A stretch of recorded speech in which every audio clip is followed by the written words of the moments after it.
कल हमने जो है आर्क ब्लो के बारे में पढ़ा था। ठीक है, आर्क ब्लो डीसी मशीनों में आने वाला एक वेल्डिंग दोष है जिसके कारण आर्क अपने मार्ग से भटक जाती है। ठीक है, तो उस दोष को कैसे हम बच सकते थे, क्या उसके कारण थे और क्या इफेक्ट आते थे वेल्डिंग में, ये चीज़ हमने जानी थी।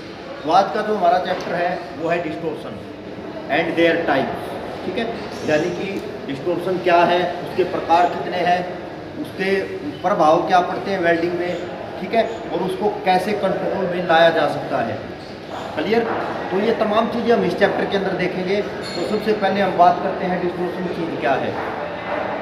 ठीक है, तो डिस्टोर्शन जो होता है, डिस्टोर्शन को हमें अलग अलग नामों से जानते हैं। हम हिंदी में एग्जाम के अंदर किसी भी नाम से आ जाता है ये विरूपण, वक्रता, डिस्टोर्शन या विकृति। ठीक है, ये इसके अलग अलग नाम हैं। ठीक है, और इंग्लिश का नाम एक ही है, डिस्टोर्शन। क्लियर? तो ये सारे नाम हमें पता होने चाहिए कि किस चीज़ को कहते हैं। हिंदी में भी हमें पता होने चाहिए, इंग्लिश में भी उसके वर्जन का, उसके नाम का हमें पता होना चाहिए कि उसको क्या कहते हैं। ठीक है, तो बात करते हैं हम उसके डिस्टोर्शन की। डिस्टोर्शन एक्चुअली क्या है? डिस्टोर्शन एक ऐसा दोष है, जैसा कि मैंने बताया था, वेल्डिंग एक तापानुशील क्रिया है। ठीक है, यानी कि ताप पैदा होता है वेल्डिंग में बहुत सारा, लगभग 4000 डिग्री सेल्सियस तक का टेम्परेचर पैदा हो जाता है, जो कि सीधा प्रभावित करता है हमारे जॉब को। ठीक है, तो जब जॉब के ऊपर ताप गिरता है तो जॉब ऐसे हो जाती है जॉब। ठीक है, यानी कि मैंने बताया था जॉब छोटे छोटे कणों से मिलकर बनी है मेटल के, जिनको हम परमाणु कहते हैं। किसी भी वस्तु का वह छोटे से छोटा कण जिसको नंगे आंखों से नहीं देखा जा सकता या हाथ में नहीं उठाया जा सकता, उसको हम क्या कहते हैं? परमाणु कहते हैं। ठीक है, तो जॉब भी छोटे छोटे परमाणुओं से मिलकर बनी होती है। जब टेम्परेचर इसके ऊपर गिरता है तो वो अपनी स्थिति को छोड़कर इधर उधर भागना शुरू कर देते हैं। ठीक है, अपने स्पेस को छोड़ना शुरू कर देते हैं। चलिए, जैसे मैंने एग्जाम्पल बताया था कि अगर हम हाथों को रगड़ते हैं तो बहुत ऊर्जा उत्पन्न होती है। वो ऊर्जा हालांकि 4000 डिग्री सेल्सियस तक नहीं होती, परंतु 1 मिनट में 2 मिनट में हमें अपने हाथों को अलग करना पड़ता है। अलग क्यों करना पड़ता है? क्योंकि हाथ बहुत गर्म हो जाते हैं, ज़्यादा हीट उत्पन्न हो जाती है। तो जिस चीज़ के ऊपर 4000 डिग्री सेल्सियस का टेम्परेचर गिरेगा उसके ऊपर भी तो कोई इफेक्ट आएगा। ठीक है, तो उससे क्या होगा? प्रत्येक चीज़ छोटी छोटी चीज़ों से मिलकर बनी है। हमारी स्किन भी ऊतकों से मिलकर बनी है, छोटे छोटे। तो जैसे ही वो रगड़ खाते हैं वो भी गर्म हो जाते हैं, हमें हाथ हटाने पड़ते हैं। तो मेटल में भी ये छोटे छोटे परमाणुओं से मिलकर बनता है, यानी कि किसी भी धातु का वह छोटे से छोटा कण जिसको नहीं उठाया जा सके हाथ में। ठीक है, तो ये स्थिति हो जाती है जॉब की, यानी कि वो अपनी जगह छोड़कर इधर उधर भागना शुरू कर देते हैं।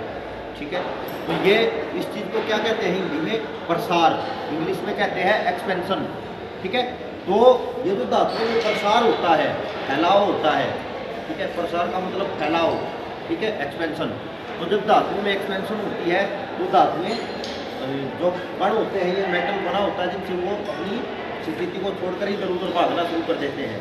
परंतु जैसे ही वेल्डिंग कार्य पूरा हो जाता है और जॉब ठंडक का अनुभव करती है तो वो वापस अपनी उसी आकृति को प्राप्त करने की कोशिश करते हैं जिस आकृति में वो पहले थे।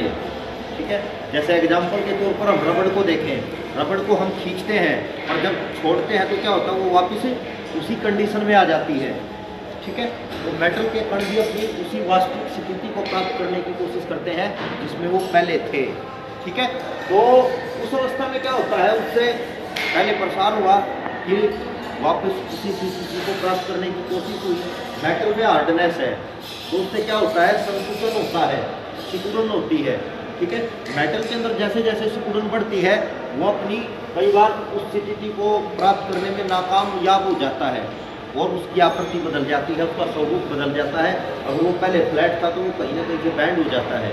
ठीक है, चाहे वो एंगल में हो जाए, चाहे लंबाई में हो जाए, चाहे उसके जो है चौड़ाई में हो जाए। ठीक है, किसी भी प्रकार से वो चीज़ हो सकती है। तो जब वो चीज़ हो जाती है तो क्या हो जाता है? जॉब की आकृति बिल्कुल चेंज हो जाती है, पहले के समान नहीं आ पाती है आकृति उसकी।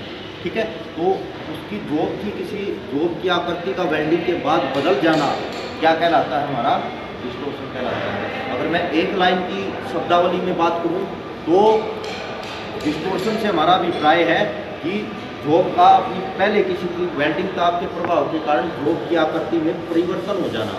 ठीक है, वेल्डिंग ताप के प्रभाव के कारण जॉब की स्थिति में या वास्तविक स्थिति में परिवर्तन का हो जाना ही क्या कहलाता है, डिस्टोर्शन कहलाता है। ठीक है, तो हिंदी में नाम क्या क्या है इसके, विरूपण, वक्रता, डिस्टोर्शन या विकृति। ठीक है, ये इसके नाम हैं हिंदी में। ठीक है, इंग्लिश नाम एक ही है, डिस्टोर्शन।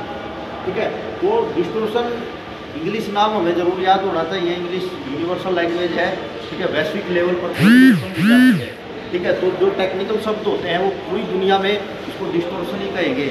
ये हमारी मदर टंग हिंदी है, इसलिए हम इसको भी विभिन्न नामों से जानते हैं, या कुछ क्षेत्रीय नाम भी हो सकते हैं, कि पंजाबी में हो सकता है इसको कुछ और कहें, मराठी में हो सकता है कुछ और कहें। ठीक है, परंतु जो पूरे विश्व में एक साथ यूज किया जाने वाला शब्द है वो डिस्टोर्शन है। ठीक है, तो हमें इंग्लिश वर्जन जरूर याद रखना है। क्लियर ये बात हुई। इसके बाद हम बात करते हैं विरूपण के प्रकार, टाइप्स ऑफ डिस्टोर्शन। एक दिन और बताया था मैंने थोड़ा इसके बारे में। तो डिस्टोर्शन जो होता है बेसिकली 3 प्रकार का होता है। लॉन्गिट्यूडिनल डिस्टोर्शन यानी कि लंबाई में वक्रता, ट्रांसवर्स डिस्टोर्शन चौड़ाई में वक्रता या चौड़ाई में विरूपण, या फिर एंगुलर डिस्टोर्शन इसके कोण में विरूपण, कोणीय विरूपण जिसको हम कहते हैं। अब फिगर के द्वारा इनको समझते हैं हम। ठीक है, क्या होता है, कई बार ताप के प्रभाव के कारण जोब की लंबाई कम हो जाती है। ठीक है, जोब कट गई, मुड़ गई किसी भी प्रकार से। ठीक है, उसकी आकृति में चेंजेस आ गए, इस प्रकार से लंबाई कम हो जाना जोब। ठीक है, तो जब जोब की लंबाई कम हो जाती है ताप के प्रभाव के कारण, उस सिकुड़न के कारण, ठीक है, जो एक्सपेंशन हुआ था, जो प्रसार हुआ था उसकी वजह से, ठीक है, तो वो चीज़ हमारी क्या कहलाती है, लंबाई में डिस्टोर्शन कहलाती है। लंबाई या लॉन्गिट्यूडिनल डिस्टोर्शन कहते हैं उसको। ठीक है, यानी कि जोब की लंबाई वाले हिस्से का कम हो जाना। उसकी लंबाई अगर 150 mm हमने काटी थी तो वो 150 ना रहकर 140 हो जाए, 145 हो जाए, कुछ इस प्रकार से बदलाव उसमें देखने को मिले हमें जो पहले नहीं थे। ठीक है, तो वो चीज़ हमारी क्या कहलाएगी, लॉन्गिट्यूडिनल डिस्टोर्शन कहलाएगी। उसके बाद बात करते हैं हम ट्रांसवर्स डिस्टोर्शन की, यानी कि चौड़ाई में वक्रता कैसे आती है। 2 पीसों को रखते हैं हम, कई बार टैकिंग नहीं करते, ऐसे ही वेल्डिंग करना शुरू कर दी तो प्लेटें आगे पीछे खिसक जाती हैं। उससे क्या हो जाता है, उनकी चौड़ाई में अंतर आ जाता है। ठीक है, वो वेल्डिंग करने से पहले टैकिंग जरूर कर लेनी चाहिए ताकि उनकी चौड़ाई में अंतर ना आए किसी भी प्रकार से। तो जब चौड़ाई में अंतर आ जाता है किसी भी प्लेट की, तो उस चीज़ को हम क्या कहते हैं, ट्रांसवर्स डिस्टोर्शन कहते हैं। हिंदी में चौड़ाई में विरूपण कहते हैं उसको। ठीक है, चौड़ाई में यानी कि उसकी चौड़ाई का कम हो जाना ट्रांसवर्स डिस्टोर्शन है। अब एंगुलर डिस्टोर्शन की बात करते हैं। एंगुलर डिस्टोर्शन से हमारा मतलब है किसी जोब के कोण में अंतर आ जाना। ठीक है, जैसे ये जोब है हमारी, ये 90 डिग्री पे जुड़नी थी और वेल्डिंग के ताप के कारण उसमें आए बदलावों के कारण इसका कोण बदल जाए, ये टेढ़ी हो जाए, बिल्कुल 90 डिग्री पे ना रहेंगे, उसमें टेढ़ापन आ जाए, तो वो चीज़ हमारी क्या कहलाएगी, कोणीय वक्रता कहलाएगी, कोणीय विरूपण कहलाएगी। ठीक है, तो ये जो चीज़ होती है कोणीय वक्रता, कोण का या एंगल का बदल जाना, उसी को एंगुलर डिस्टोर्शन कहते हैं, यानी एंगल का चेंज हो जाना। ठीक है, तो ये 3 प्रकार का डिस्टोर्शन होता है जो कि वेल्डिंग में हमें प्राय देखने को मिलता है। चलिए, तो कुछ कारण होते हैं किसी भी चीज़ को आने के, कोई फॉल्ट ऐसे ही नहीं आ जाता।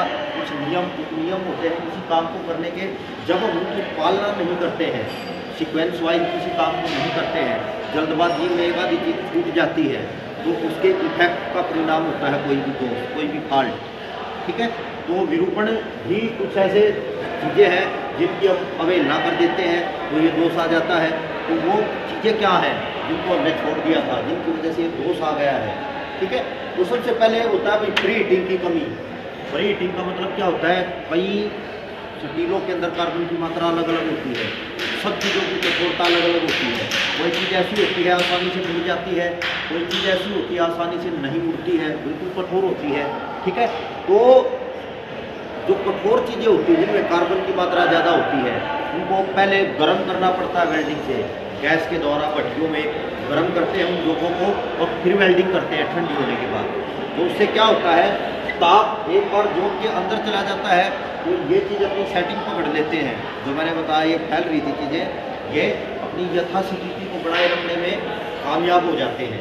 ठीक है, उसके बाद वेल्डिंग का ताप गिरेगा तो उसके ऊपर ज़्यादा इफेक्ट नहीं जाएगा। तो वेल्डिंग से पहले किया जाने वाला उसका उपचार क्या कहलाता है, प्री हीटिंग कहलाता है। और वेल्डिंग के बाद किसी जोक को गर्म करना या उसका उपचार करना पोस्ट हीटिंग कहलाता है। वेल्डिंग के बाद की जाने वाली क्रिया है पोस्ट हीटिंग, और प्री हीटिंग करते हैं हम वेल्डिंग करने से पहले। ठीक है, तो प्री हीटिंग जरूर करनी चाहिए। प्री हीटिंग न करने के कारण जो है डिस्टॉर्शन आ सकता है। उसके बाद जिग फिक्सचर्स का इस्तेमाल ना करना। जिग फिक्सचर ऐसे जुगाड़ होते हैं जो हम बना लेते हैं, ठीक है, बने बनाए भी आते हैं कि किसी जॉब को किसी पोजीशन में पकड़ना है, ओवरहेड में पकड़ना है, वर्टिकल में पकड़ना है, तो ये एक प्रकार का जिग ही है। बेंच वाइज भी एकदम क्लैम्प कर देता है, चीज़ अपनी जगह से हिल नहीं पाती है। ठीक है, जैसे मैंने बताया जिग फिक्सचर इस प्रकार से होता है कि अगर पूरी टैक्सिंग नहीं भी की है तो कोई प्रॉब्लम नहीं है, वो उस चीज़ को वहीं जकड़ के रखेंगे, हिलने नहीं देंगे। ठीक है, जिससे जो अपनी वास्तविक आकृति में बनी रहेगी। ठीक है, तो जिग फिक्सचरों का इस्तेमाल भी करना चाहिए हमें। और टैकिंग ना करना, कई बार हम टैकिंग नहीं करते। मैंने भी ये भी बताया था कि टैकिंग ना करने की वजह से जो है हमारा डिस्टॉर्शन आ सकता है। कोई प्लेटों की टैकिंग नहीं की, वेल्डिंग करते हुए राड चिपक गई, वो ही लिखी, आधी वेल्डिंग हो चुकी है, इधर उधर डिस्बैलेंस होगी तो उसकी आकृति में परिवर्तन आ गया। ठीक है, तो हमें टैकिंग भी करनी है। सही वेल्डिंग मेथड का इस्तेमाल करना है, सही वेल्डिंग विधि का इस्तेमाल करना है, तभी जो है हम डिस्टॉर्शन से निजात पा सकते हैं। उसके बाद प्लेटों के मध्य गैप ना होना। कई बार क्या करते हो तुम लोग, 2 प्लेटें वेल्ड करनी है, ठीक है, तो 2 प्लेटें ले ली, बिल्कुल आपस में मिला दिया, गैप ही नहीं रखेंगे बीच में, वो गैप ना होने की वजह से ये चीज़ ऊपर की ओर टूटना शुरू हो जाएगी ऐसे, क्योंकि नीचे मेटल जाने के लिए जगह नहीं बची, ताप को बाहर निकलने का रास्ता नहीं मिला, दबाव बढ़ गया और उस दबाव के कारण वो चीज़ें बैंड हो जाएगी। ठीक है, तो इसलिए हमें 2 से 3 mm का गैप हमेशा रखना चाहिए वेल्ड में। 1.5 mm से शुरू कर देते हैं, सीटों की मोटाई के अनुसार रखा जाता है, गैप बढ़ भी सकता है, अगर प्लेटें बहुत ज़्यादा मोटाई की होगी तो गैप ज़्यादा भी रखा जा सकता है। ठीक है, तो उसके बाद अलग अलग साइज की प्लेटों का इस्तेमाल करने से भी डिस्टॉर्शन आ जाता है वेल्ड में। ठीक है, एक जो मोटी है एक पतली है, असमानता पहले से ही आ गई, हीट भी ऐसे जाएगी। ठीक है, एक मोटी है तो साइज में भी अंतर आ जाएगा, उनके साइज में अंतर होगा प्लेटों के, तो डिस्टॉर्शन आने की संभावना जो है वो काफ़ी अधिक बढ़ जाएगी। ठीक है, तो इसके बाद बात करते हैं भाई हम विरूपण को कम करने के विधियाँ, method employ to minimise distortion. ऐसी कौन सी विधियाँ हैं जिनका इस्तेमाल डिस्टॉर्शन को कम करने के लिए किया जाता है। ठीक है, तो 12 प्रकार की विधियाँ हैं भाई, बहुत प्रकार की विधियाँ हैं जिनका अगर हम इस्तेमाल करें तो डिस्टॉर्शन को कम कर सकते हैं। ठीक है, अब 12 में से हर आदमी को 12 अगर याद नहीं रहती तो कम से कम 3-4 को याद रह ही सकती है। ठीक है, तो पहले नंबर पे है प्री हीटिंग। जैसा मैंने बताया, वेल्डिंग से पहले जोर को गर्म कर लेते हैं एक निश्चित तापक्रम पर। ठीक है, तो जिससे डिस्टॉर्शन आने की संभावना कम हो जाती है। ठीक है, तो वेल्डिंग से पहले गर्म कर लेना चाहिए हमें जोर को। उसके बाद ऐसी जोबों को खास तौर पर जिनमें कार्बन की मात्रा ज़्यादा हो। उसके बाद है जो जिग एंड फिक्सचर, मैंने बताया क्लैंपों का इस्तेमाल करना चाहिए, जिग फिक्सचर का इस्तेमाल करना चाहिए, ताकि पार्ट अपनी जगह से नहीं दे। तुम कंपनी में जाओगे, होंडा मोटरसाइकिल में, हीरो में, मारुति में, इनमें लगे हुए हैं हर चीज़ क्लैंपों में जिग फिक्सचरों का इस्तेमाल करके टाइट की जाती है, उसके बाद वेल्डिंग होती है। ठीक है, हर टेबल पे लगे हुए हैं, क्योंकि टेबल ही ऐसी बनी है बिल्कुल हर टेबल पे वो चीज़ें लगी हुई हैं। ठीक है, टैकिंग के बारे में मैंने बताया था, टैकिंग का मतलब है टैग कर देना 2 प्लेटों को। जब वो टैग हो जाएगी ना एक बार, तो फिर वो नहीं हिल पाएगी अपनी जगह से, जिससे डिस्टॉर्शन नहीं आएगा हमारी जॉब में। ठीक है, उसके बाद एज प्रिपरेशन, किनारों की तैयारी, मोटी प्लेटों के किनारे तैयार करने जरूरी होते हैं। जैसे अभी केवल में हमने समतल करना सिखाया है, जो कि ऊपर के किनारे समतल कर लो। अब आगे आगे मोटी जोब आ जाएंगी तो उनके किनारे तैयार करने पड़ेंगे, जैसे सिंगल बी के लिए, डबल बी के लिए, सिंगल जे, डबल जे, डबल यू, तो किनारे कैसे तैयार होंगे। अब मेटल तो इतने मोटे मोटे भी वेल्ड करने पड़ते हैं हमें, समुद्री जहाज बनते हैं, बड़ी बड़ी चीज़ें बनती हैं, तो भारी मेटल लगते हैं। ठीक है, जोड़ने का काम तो वेल्डर को ही करना है। ठीक है, तो उनके किनारे तैयार किए जाते हैं पहले, चाहे गैस से करें, ग्राइंडर से करें, हैंड ग्राइंडर से करें, हाइट से करें, कैसे भी करें, फिर उसके किनारे तैयार किए जाते हैं। उसके बाद उसका इस्तेमाल हम वेल्डिंग करते हैं उसके ऊपर। ठीक है, उससे क्या होता है, किनारे तैयार करने से जो अधिक मोटाई की धातुएं होती हैं उनमें ज़्यादा माल भरा जाता है, और ज़्यादा माल भरा जाएगा तो बोर्ड हमारा जो है वो काफ़ी मजबूत हो जाएगा। ठीक है, जितना ज़्यादा माल भरा जाएगा, एग्जाम्पल के तौर पर ये देखो कि ये कितनी मोटी जोब है, ये इस आकृति में किनारे तैयार कर दिए हमने, ठीक है। अगर ये किनारे ऐसे टेपर ना किए होते मैंने, ठीक है, तो क्या होता, थोड़ा ही मार चढ़ता इसके, और अब इस पर कई इलेक्ट्रोड लगेंगे बढ़ने के लिए, तो कई इलेक्ट्रोडों का जो फिलर मटेरियल इसके अंदर जमा हो जाएगा, तो ये एक शक्तिशाली जोड़ बन जाएगा, ठीक है। मोटे पाइप जो होते हैं उनको भी किनारे टेपर करके वेल्ड करते हैं, ठीक है। तो उससे क्या होता है, ज़्यादा फिलर मटेरियल बढ़ा जाता है और जोड़ हमारा मजबूत हो जाता है। अलग अलग प्रकार से किनारे तैयार किए जाते हैं, इस चैप्टर को भी हम पढ़ेंगे आने वाले समय में। उसके बाद बात करते हैं हम भाई पिनिंग, PEENING। पिनिंग क्या होती है? पिनिंग का मतलब होता है जैसे ही वेल्डिंग हो जाए थोड़ा बहुत डिस्टोर्शन आ जाता है जो मैं ताप प्रभाव के कारण, तो उसके ऊपर एमर्जी हल्की हल्की चोट लगाई जाती है, ठीक है। उसी को पिनिंग कहा जाता है, ताकि गर्म अवस्था में जोड़ के ऊपर वो आकार वापिस उसी अवस्था में आ जाता है जैसे वो पहले था, ठीक है। धीरे धीरे उसके ऊपर वो लगा दी जाती है, ठीक है। तो हल्की एमर्जी चोट लगाना ही पिनिंग कहलाता है। तो पिनिंग करने से भी डिस्टोर्शन को ठीक किया जा सकता है। चैन इंटरमीडिएट वेल्डिंग, चैन इंटरमीडिएट वेल्डिंग क्या होती है भाई? चैन इंटरमीडिएट वेल्डिंग से मेरा अभिप्राय है ये वेल्डिंग। कई बार क्या होता है, लगातार वेल्डिंग करने से ज़्यादा ताप गिरता है किसी भी धातु के ऊपर, ठीक है। अब 150 mm पे सीधी वेल्डिंग करते हो, अधिक ताप गिर गया है, अधिक ताप से क्या होगा, ज़्यादा देर जितनी इलेक्ट्रोड रहेगा उतना उष्मा जाएगी जोड़ के अंदर, और वो डिस्टोर्शन आने की संभावना को बढ़ा देगी। पर चैन इंटरमीडिएट वेल्डिंग में क्या होता है, जोड़ को अलग अलग भागों में बांट दिया जाता है, ठीक है। जैसे ये भाग हो गए, इसमें बात को समझने की कोशिश ये करो, एक भाग को वेल्ड करते हैं हम, थोड़े से उसके सामने वाले भाग को वेल्ड करते हैं, ठीक है। फिर 3 और 4 भाग को खाली छोड़ देते हैं, ठीक है। फिर 5 और 6 भाग को वेल्ड करते हैं, 7 और 8 को खाली छोड़ देते हैं, फिर 9 और 10 को वेल्ड करते हैं, ठीक है। तो इस प्रकार किसी जोड़ को अलग अलग अनुभागों में बांटकर, अलग अलग सेक्शन में बांटकर वेल्डिंग को पूरा किया जाता है, ठीक है। आमने सामने लगेंगे जोड़ के, अगर 3 जोड़ बना है तो एक इधर लग गया, इतना एक इधर लग गया, फिर अगला भाग खाली छोड़ दिया, फिर लगे, फिर खाली, फिर वेल्डिंग किया, ठीक है। तो इस प्रकार की वेल्डिंग को हम क्या बोलते हैं, चैन इंटरमीडिएट वेल्डिंग बोलते हैं। एक होती है स्टैगर्ड इंटरमीडिएट वेल्डिंग, ठीक है। स्टैगर्ड इंटरमीडिएट वेल्डिंग से मेरा अभिप्राय है, इसमें हम आमने सामने रख रहे हैं और इसमें आमने सामने नहीं रखते हैं। इसमें 2 भाग वेल्डिंग कर दिया, उसके सामने वाले भाग को खाली छोड़ दो, फिर उससे ऊपर वाले को भी खाली छोड़ दो और उसके सामने वाले को करो, ठीक है, ऐसे और इसमें जाएगी, ठीक है। तो इस प्रकार की जो वेल्डिंग होती है उस चीज़ को हम क्या कहते हैं, स्टैगर्ड इंटरमीडिएट वेल्डिंग कहते हैं, और चैन इंटरमीडिएट वेल्डिंग ये होती है, ठीक है। तो ये 2 प्रकार की पद्धतियों के द्वारा भी डिस्टोर्शन को नियंत्रित कर सकते हैं। उसके बाद स्टिक वेल्डिंग, गैप दे देकर वेल्ड करने की प्रक्रिया, ठीक है। ये जैसे 3 जोड़ों के लिए प्रभावी हो सकती है, तो गैप तो हम कंट्रोल में दे सकते हैं, ठीक है। जैसे यहाँ भी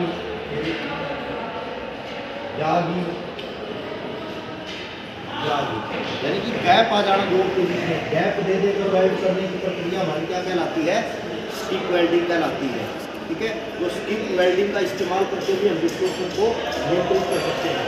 locating part out of position, भागों को पोजीशन से अलग रखकर वेल्ड करना। कई बार क्या करते हैं, बिल्कुल सीधी रखते हैं, इसमें सीधी नहीं रखनी, इस प्रकार रखो, ठीक है। इस प्रकार रखने से क्या होगा, जब इसके ऊपर टेम्परेचर गिरेगा ना,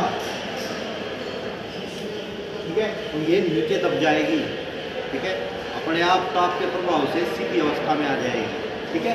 तो 2 पार्टों को आउट ऑफ पोजीशन रखकर भी हम डिस्टोर्शन से नियंत्रित कर सकते हैं।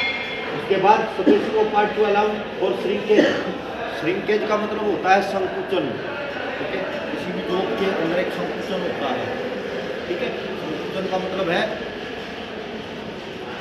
संकुचन से हमारा अभिप्राय है कि ऐसी स्थिति जिसमें जोड़ अपनी वास्तविक स्थिति को पर्याप्त प्राप्त कर सकती है, एक ऐसा स्पेस छोड़ देना चाहिए हमें जोड़ों के बीच में कि वो अपनी वास्तविक स्थिति को प्राप्त कर सके, ठीक है। इसमें श्रिंकेज बल अच्छी प्रकार से प्रभावी होती है, ठीक है। वो श्रिंकेज भी हमारी ग्रोथ को प्रभावित करती है, ठीक है। सरफेस टेंशन है, श्रिंकेज है, और इलेक्ट्रोमैग्नेटिक फोर्स है, ग्रेविटेशनल फोर्स है, ठीक है। तो ये तमाम चीज़ें ऐसी हैं जो वेल्डिंग में बाधा उत्पन्न करती हैं, तो इनके लिए इनका हमें ध्यान रखना पड़ेगा। इसके बाद है प्री वेल्डिंग। जिगैंट पिक्चरों के द्वारा जोक को हम टेढ़ी कर लेते हैं, ऐसे वेल्ड कर लेते हैं, और जब इसकी वेल्डिंग हम करते हैं तो आप प्रभाव के पाएंगे ऑलरेडी सही स्थिति में आ जाती है, ठीक है। तो इसका प्रयोग करके भी हम जो है डिस्टोर्शन को कम कर सकते हैं। Use of proper welding sequence. मैंने बताया किसी भी काम को सीक्वेंस में करना चाहिए। सीक्वेंस का मतलब है क्रमबद्ध तरीके से किसी काम को पूरा करना, ठीक है। जैसे पहले फाइलिंग करनी है, मेटल काटा, उसके बर हटाओ, ठीक है, राइट एंगल करो, उसके किनारे तैयार करने हैं तो किनारे तैयार करो, फिर टैकिंग करो, फिर वेल्डिंग करो, अगर प्री हीटिंग करनी है तो प्री हीटिंग करो, अगर पोस्ट हीटिंग की ज़रूरत है तो पोस्ट हीटिंग पूरी करो, ठीक है। तो ये चीज़ें क्या कहलाती हैं, क्रम अनुसार किसी भी गोल को पूरा करना, यानी सीक्वेंस है ये गोल को पूरा करने की, ठीक है। तो अगर हम किसी भी गोल को सीक्वेंस में पूरा करते हैं तो डिस्टोर्शन आने की संभावना जो है वो नगण्य हो जाती है, जोड़ में बिल्कुल कम हो जाती है, ठीक है। तो ये तमाम चीज़ें होती है जो हम डिस्टोर्शन के अंदर देखते हैं, ठीक है। क्लियर ये चैप्टर में इसके अंदर हमने ये देखा है मुख्य रूप से कि डिस्टोर्शन की परिभाषा क्या है, किस किस नाम से डिस्टोर्शन को हम जानते हैं, कितने उसके प्रकार हैं और किस प्रकार हम उनकी पहचान कर सकते हैं, ठीक है। उसके बाद इसके कारण क्या है आने के, जो हमें आ रहा है विरूपण तो क्या कारण है, उसके बाद विरूपण को कम करने की विधियाँ कौन सी हैं, ठीक है।